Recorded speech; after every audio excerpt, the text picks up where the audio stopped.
Монгол Ардын намын нийт гишүүд дэмжигчдтэй та бүхний төлөөлөл болсон багварлын гишүүдийн дийлэнх олонх нь дэмжиж намын даргаар сонгосонд чин сэтгэлийн талархлыг илэрхийлж байна. За өнөөдөр өрнөж байгаа үйл явдалтай холбоотой бас тодорхой тайлбаруудыг хий.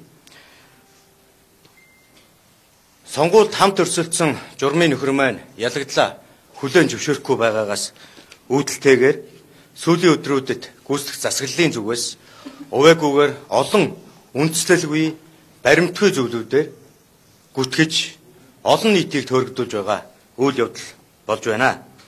Парламент Монгол улсын төрийн эрх барих дээд байгууллага байдаг. Харамсалтай нь сүүлийн өдрүүдэд гүйцэтгэх засаглалын зүгээс надаар дамжуулж парламентын үйл ажиллагааг доголдуулах, бойкотлох ийм ажил бол зохион байгуулалтаагаар хийгдэж байна. Хамгийн тод жишээ дөнгөж сая хууль зүйн байнгын ороо хаалаа. Өнөөдөр 15 цагаас хууль зүйн байнгын ороо хурлаа эхлүүлсэн. Засгийн газарт болон бусад улсын их хурлын гишүүдээс магадгүй гүйцэтгэх засаглалын тэргүүнээс авч байгаа дарамтаас хамааралтайгаар хууль зүйн байнгын орооны хурлыг хуралдуулахгүйгээр бойкот хийлээ. 10 гишүүн эрдсэнд бүртгэгдээд 2 цаг хүлээгээд хурал болсонгүй. За миний хувьд хууль зүйн байнгын орооны гишүүдийн гаргасан саналыг үндэслэн хууль зүйн байнгын ороонд дарахтай зөвшөөрсөн өнөөдрийн үүсэж байгаа нөхцөл байдалтай холбогдуулж цагдаагийн байгууллагын удирдлагуудаас цаг үеийн шинжтэй бодиттой мэдээллийг авах энэ асуудлыг бол улсын их хурл өөрийнхөө эрх үүргийн хүрээнд хийх ёстой гэдэг асуудлыг ярилцаж шийдвэрсэн. Монголын ард түмэн хэвлэлээр ээлж дараалан хийж байгаа мэдээллээс мэдээлэл авахаасаа илүүтэйгээр мэргэжлийн байнгын хороон дээр хууль хяналтын байгууллагын удирдлагууд ирж болж байгаа нөхцөл үйл явдал дээр бодиттой хариулт өгөх нь нэн чухал юм а гэж үзсэнтэй холбоотойгоор энэ хууль зүйн байнгын орооны хурал зарлагдсан. Харамсалтай нь бойкотлогдсон, дээрээс нь намайг гүтгсэн этгээдүүд энэ байнгын орооны хуралд ирэхгүй улмаас байнгын орооны хурал өнөөдөр хуралдаж чадсангүй.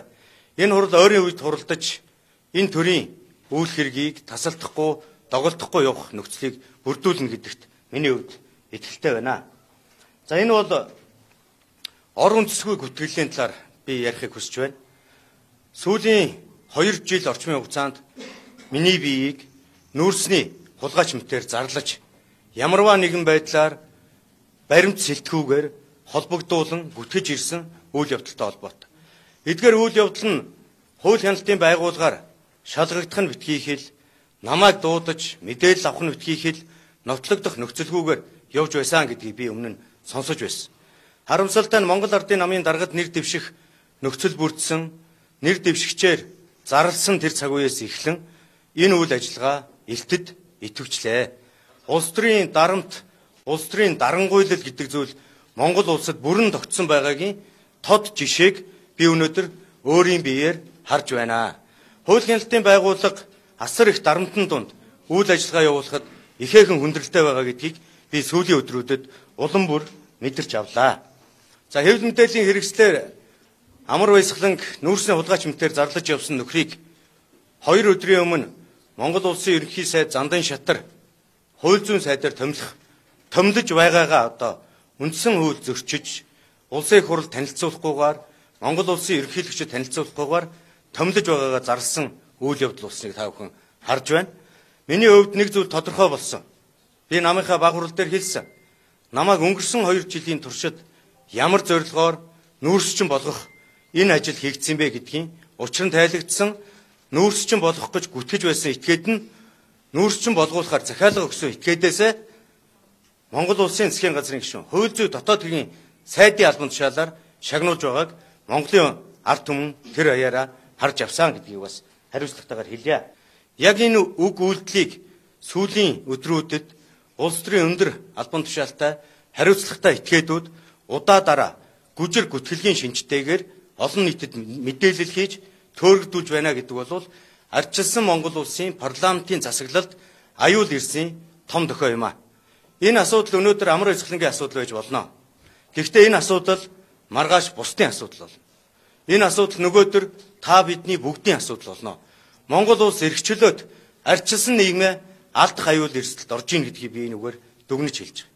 Парламентд суудлагатай улс төрийн намуудад ч бас би хандаж хэлхийг хүсэж байна. Та бүхэн маань аливаа асуудалд улс өөртөө баримт материалтайгаар хандах нь зүйтэй. Бидний санаачлагаар 126 гишүүнтэй парламент маань бүрдээд жил хагасын хугацааг үзэж байна. Мэдээж улс төрийн нам хооронд улс төрийн өрсөлдөөн тэмцэл цэвэр явагдаж байх учиртай.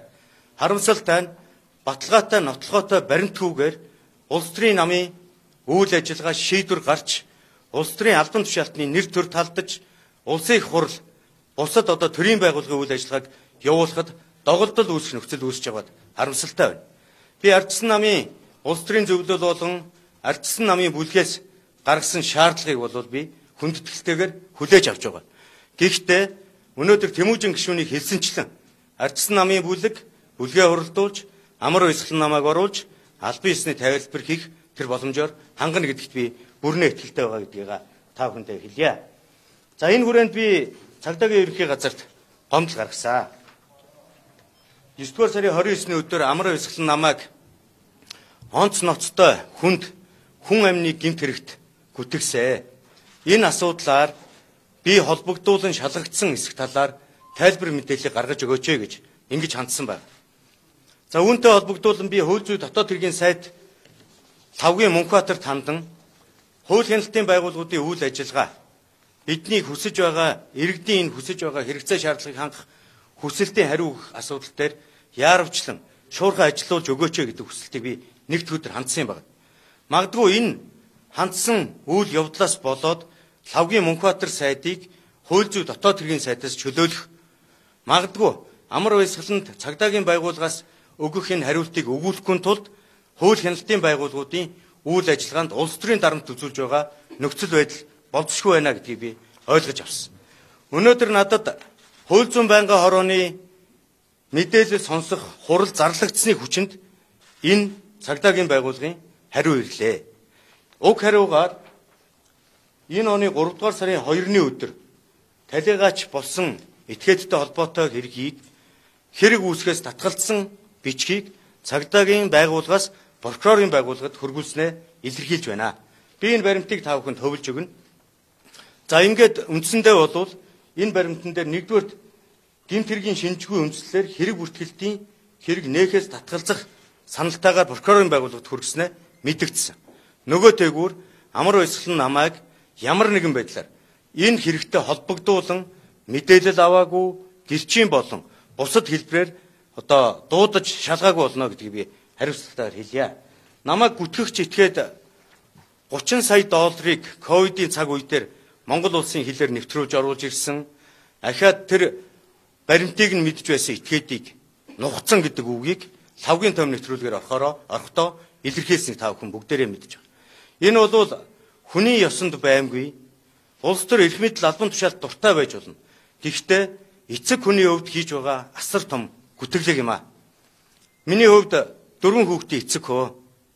Өнөөдөр би улс төрчдийн шунлаас болж эрх мэдлийн төлөөх тэмцлээс болж би гүтгэгдэж доромжлуулж байгаагаа хизээж хүлээн зөвшөөрөх ёсгүй гэж үзэж байгаа. Энэ утгаараа цагдаагийн байгууллагаас ирсэн бичгийг би бас хуулийн дагуу судалж үзлээ. За энэ дагуу эрүүгийн хэрэг хян шийдвэрлэх тухай хуулийн 30 дугаар зүйлийн 10 дугаар зүйл дээр 30-ын 10 дугаар зүйл дээр мөрдөгчийн хэрэг бүртгэлийн хэрэг нээхээс татгалзах саналыг прокурор хянаж 7 хоногийн дотор шийдвэрлэнэ гэж заажээ. Тэгэхээр үндсэндээ энэ хэрэг прокурорын төвшөнд бүрэн хаагдсан хэрэг байна гэж дүгнж болохоор байна. Та бүхэн цагдаагийн байгууллага болон прокурорын байгууллагаас уг хэргийн талаар мэдээлэл авах зүйтэй гэж ингэж үзэж байна.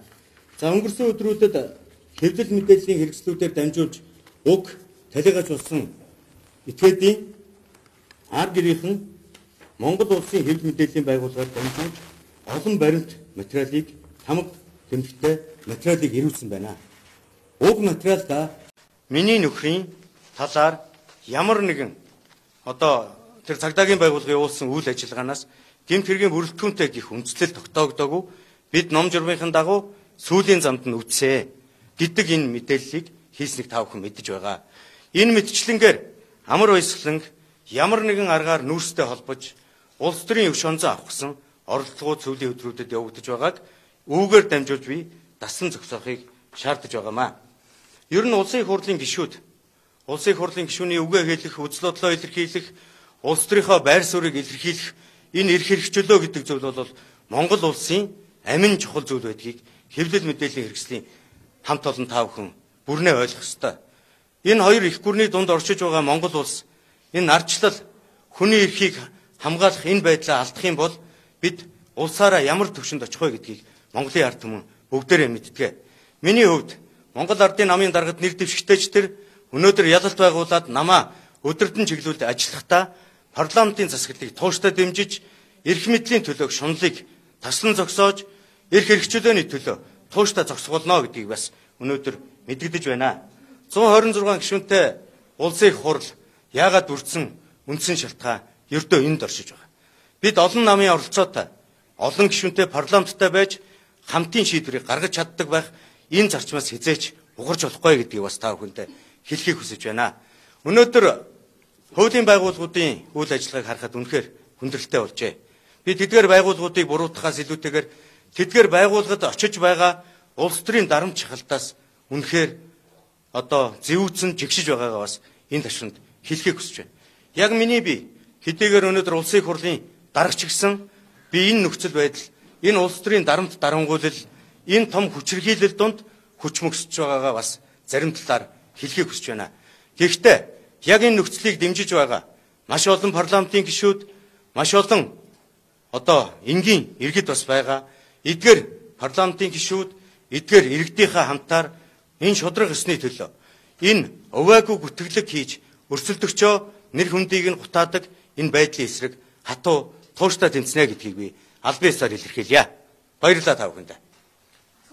За.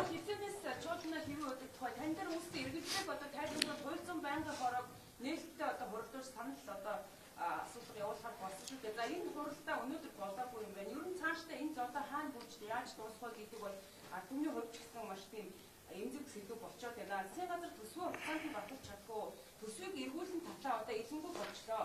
Засгийн газар бол зөвхөн амрын сахлан гэдэг хүний эсрэг хууль зүйн ямыг ажилуулад ингэж шалгахаар болчлоо шүү дээ. Ер нь ерхий сайд ийм агуулгатай мэдээлэл хийчлээ. Энэ дээр та ер нь ямар сайд? За, улсын хурлын хэвийн үйл ажиллагааг явуулахад би түрүүнд урьдсан ардчилсан намын бүлгийн зүгээс миний холбогдоогүй, оролцоогүй асуудлууд нийгэмд дэгдсэнтэй холбогдуулж энэ асуудлыг тайлбар хийх шаардлагыг ирүүлсэн.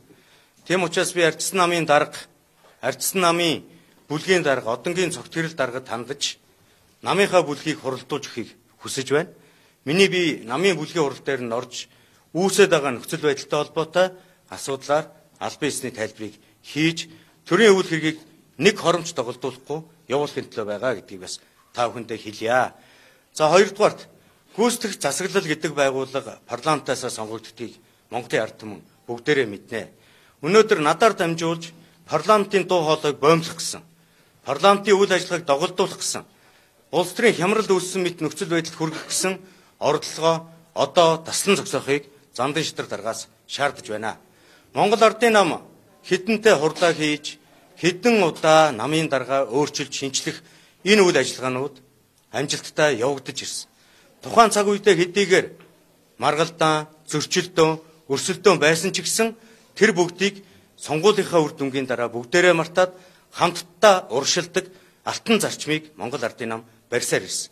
Харамсалтай нь энэ удаагийн бага хурлын сонгуулийн үр дүнгээр ялагдсан журмын нөхөр маань намынхаа нийт гишүүдийн итгэл рүү ус цацаж, намын 300 гаруй мянган гишүүдийн санааг чилээж Монголын ард түмэнд эргэлзээ төрүүлэх олон үйлдэл хийж байгаад харамсаж байгаагаа дахин илэрхийлье. За, баярлалаа.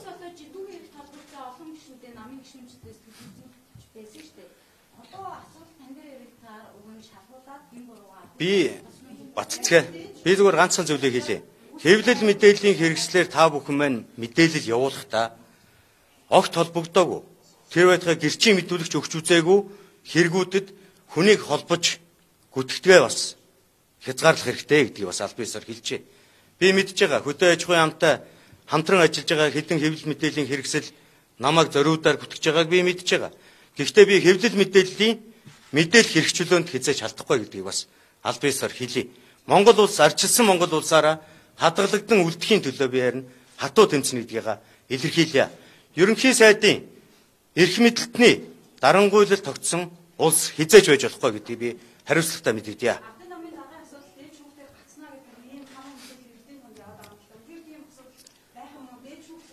Монгол Ардын намын баг хурлын шийдвэрийг Монгол Ардын нам хурлаа хийснээс хойш дээд шүүхэд хандахаар баримт материалаа бүрдүүлж байгаа. Хэрвээ улс төрийн нөлөө орохгүй бол дээд шүүх Монгол Ардын намын даргаар сонгогдсон намайг бүртгэж авах бүх баримт нөхцөл хангалттай байна. Би та нарт нэг жишээ хэлье. Улс төрийн намын тухай хуулиараа намын дарга болон нам доторх сонгуульт албан тушаалтныг сонгохдоо нэг хүн байсан ч нууцаар санал хурааж сонгодог. Монгол Ардын намын баг хурал үүргээ гүйцэтгэж 2 шатны санал хураалт явуулсан. Эхний шатны санал хураалтаар миний бие 56.2% санал авсан. Зандан шатны хувьд 43.8% санал авсан. Ингээд тооллогын комисс болон баг хурлаас баталсан журмын дагуу баг хурал намын даргын орон гарсан учраас намын даргыг 3/2-ын саналаар нөхөд сонгоно гэсэн үүргээ биелүүлэх хүрээнд 2 дахь шатны санал хураалтыг явуулсан. 2 дахь шатны санал хураалтаар миний бие 86.5% саналыг авч сонгогдсон гэдгийг би та бүхэнд албан ёсоор хэлье. Баярлалаа та бүхэнд.